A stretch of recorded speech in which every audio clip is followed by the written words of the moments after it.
Hey guys, I get asked all the time if I track my macros, and the answer is sometimes. It depends on what's currently going on in my life, what my goals are, what my training's like, etc. I think the ultimate goal for everyone should be to be able to eat intuitively. Tracking macros can be a fantastic tool, but do you really want to be weighing and measuring and tracking all of your food for the next 20 years?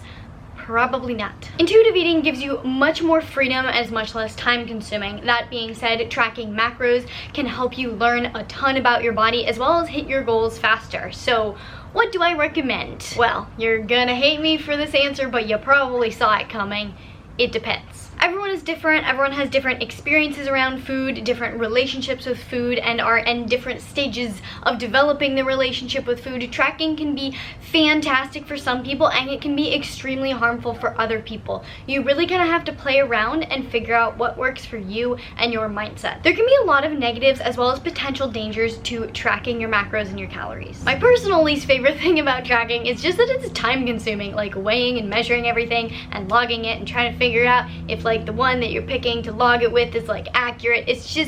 It's annoying, it takes forever, and I don't enjoy it. But some of the more dangerous side effects that can come from tracking are that it can be really easy to become extremely obsessive about it, to the point where it starts to control your life. You can develop a feeling where if you aren't hitting your macros exactly precisely every single day that you're a failure, and so you need to hit those macros super accurately, and so you're literally weighing and tracking every single little teeny thing, and when you go out to restaurants, it's a huge ordeal because maybe they don't even have the calories listed and you have to try to figure it out and guess, but you can't even guess accurately. And so maybe you just don't eat because you're scared of going over your macros, or you literally bring measuring cups with you to the restaurant to measure things out, and those are not good behaviors. Another thing is that it can feel extremely restrictive because you're trying to fit all of your food for one day into a very specific box every single day, and this can lead to binging because if you're constantly feeling restricted, what does your body want to do when it is actually being restricted? It wants more food, and so you end up binging. It can create a deep feeling of guilt if you go over your macros or if you eat a food that doesn't particularly fit your macros well, and this can ultimately lead to a very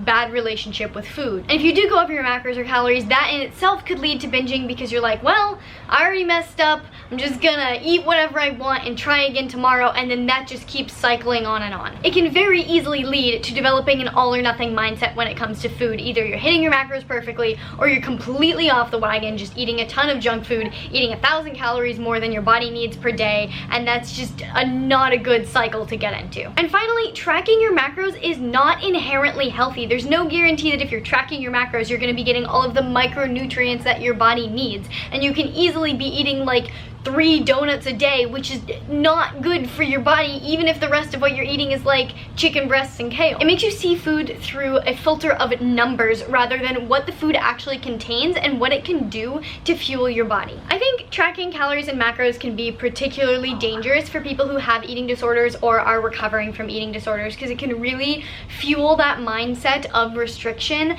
and give you positive feedback when you're keeping your calories low, because you know you set your calories at 600 calories and you're consistently doing that, and you know you're hitting your targets and it feels good.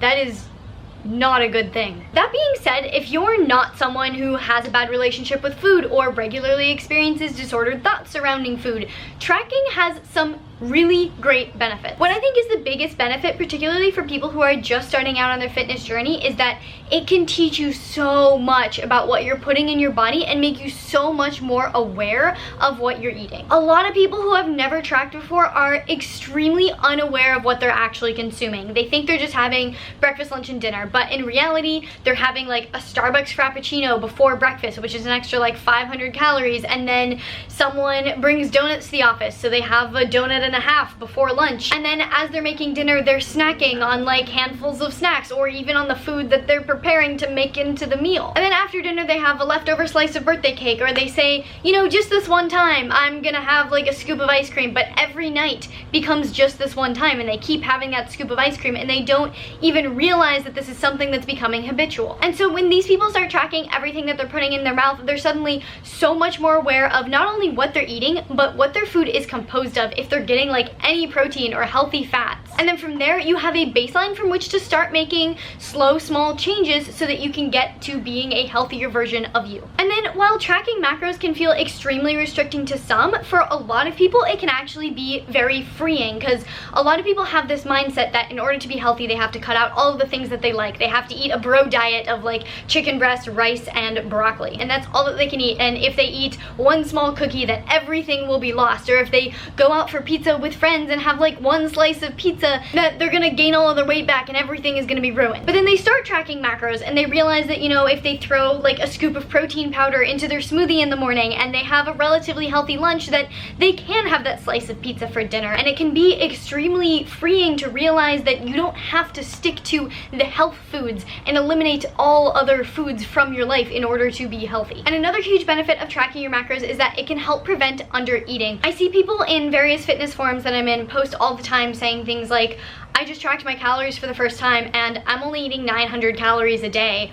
What do I do? Unless you're like under 5 foot and incredibly inactive, there's no way you're getting all of the micronutrients you need in that small amount of calories in order to keep your body functioning optimally. So this is like a problem that should be worked on. And this is a case where tracking might really be necessary, because if these people try to eat intuitively, they're going to stick to their 900 calories because that's what they were eating intuitively. Whereas if they track, they can make sure that they're getting what they need in order to fuel their bodies properly. For me personally, I started tracking calories when I was, I don't know, probably like 13 to 15. I had no idea what I was really doing back then, but I am really glad that I started. The only time I've ever started falling into a disordered eating pattern was when I wasn't tracking. And for the last 2 or 3 years, I haven't had any problem whatsoever with any sort of disordered eating behavior or disordered thoughts surrounding food, but it's taken me a while to get to this point. Before I got to this level of my relationship with food, kind of, I guess when I started tracking, I had the mindset that made it a lot easier to fall into disordered eating behavior when I wasn't tracking. When I wasn't tracking, since I didn't know concretely what I was eating, I would always err on the side of being conservative, which resulted in me under eating.